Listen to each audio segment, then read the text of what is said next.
Katulad ngayon, nakatigil tayo na. Hindi mo siya pwedeng ilagay sa 2. Hindi siya aabante, mamamatay yung makina. Laging first gear. O, di ba, intention mong pagalawin na yung sasakyan. Siyempre, ilalagay mo sa first gear. Kasi yan yung starting gear eh. So, clutch down. Di ba, yun yung use ng clutch. O, clutch down, full, hanggang sa flooring. Then, saka mo ngayon igalaw yung papunta sa first gear. O, leftmost, then pataas. O, first gear yon. Kung titignan mo naman sa guide, from first gear, ito yung second gear. Ayan. So, hawakan mo si shift knob, tapos baba. Ayan. Ito siya. Ayan. Pansin mo, nakaklutch pa ako, no? Kasi nagsishift ako ng gear. Ngayon, ang gear 3 niyan, ito siya. Pupunta siya dito, tapos gigitna. Ito ang kagandahan dito, no? Itutulak mo lang siya hanggang dito. Tapos, hayaan mo na siyang bumalik. Tingnan mo. Palad lang gamitin mo, kasi ito, madali lang siyang i-shift papunta ng 3, pero marami nagkakamali. Pag hinawakan mo ng buo. Kaya ang lagi kong tinuturo, huwag mong hawakan ng buo. Palad lang. Ayan. Gumit na agad siya, no? So, isa pang tulak. Kasi ang 3 ay papunta dun. Ayan, kung titirig mo sa guide. Ang 4 naman, diretso lang baba. Ayan. Okay, din ang 5, gigit na ulit. Palad lang ulit. Kasi pag hinawakan mo siya ng buo mo, baka mapabalik sa 3. Then, rightmost, pataas. Yan ang 5. Okay, pag ibabalik mo ng neutral, dadaan ulit siya dito. Tapos, babalik sa gitna. Huwag mo lang hatakin ng sobra kasi baka mag-reverse eh. Ayan, konti lang. Tapos double check kung naka-neutral. Tsaka mo bitawan yung clutch. Kapag nakatigil ka, ha?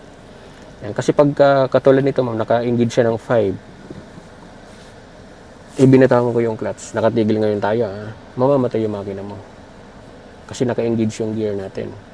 Kung gusto mong bitawan yung paa mo sa clutch, na nakatigil yung kotse mo, balik sa neutral muna. Para hindi mamatay yung makina. Tapos bitawan ng clutch. Okay? Basta ang neutral, ang ibig sabihin yan, walang naka-engage na gear. Freewheeling ang sasakyan natin. Ano? Kung nandun ka sa patag, katulad nito, hindi gagalaw ang sasakyan mo.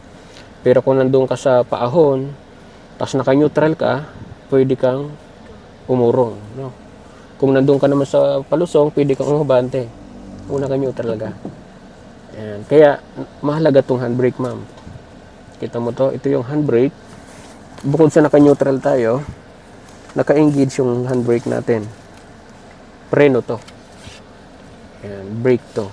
Kaya, ayan, naka-neutral tayo, no? Kasi hindi mo pwedeng sabihin na patag naman yung kalsada, baka mamaya medyo incline ng konti. Pag hindi ka naka-handbrake, naka-neutral ka, gagalaw yung sasakyan mo, no? Kahit hindi mo intention na pagalawin, gagalaw yun. Okay? Yes, ito yung itsura ng handbrake natin. Ang ibig sabihin nito, naka-engage to, nakakapit siya. So, ang pag-disengage ng handbrake natin, kailangan itong handle nakalapat dito.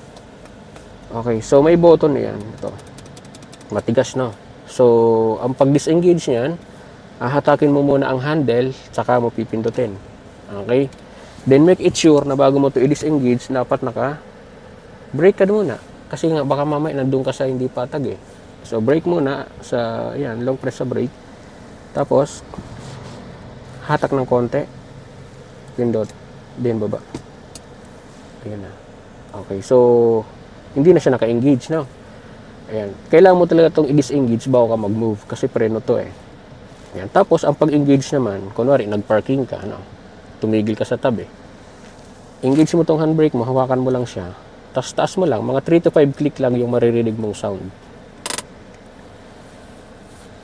Ano yun, sir? Parang naka-ano na siya, yung sagad na yun pag ginano. Pag sinagad, hindi pa siya sagad, no? Hindi pa. Pag tinodo mo siya, hirap mo nang ibaba yun. Kaya pakinggan mo lang yung mga 3 to 5 click. Kasi yun yung ideal eh. Tingnan mo. So at least may allowance ka pa sa pag-angat ng konti. Di ba? Spin down. Kasi pag hindi mo siya inangat, matigas siya. So kaya bibigyan mo siya ng allowance ng konti. Kunti lang. Tapos, baba. Okay. Actually, malambot lang yan eh. Ang gauge ko ulit ha. Yan. Pag hindi mo sinagad, malambot lang siyang iangat. Hindi siya, kahit ganun mo siya. Hindi mo siya maalis. Kailangan talaga, pag ganun, hatak talaga. No?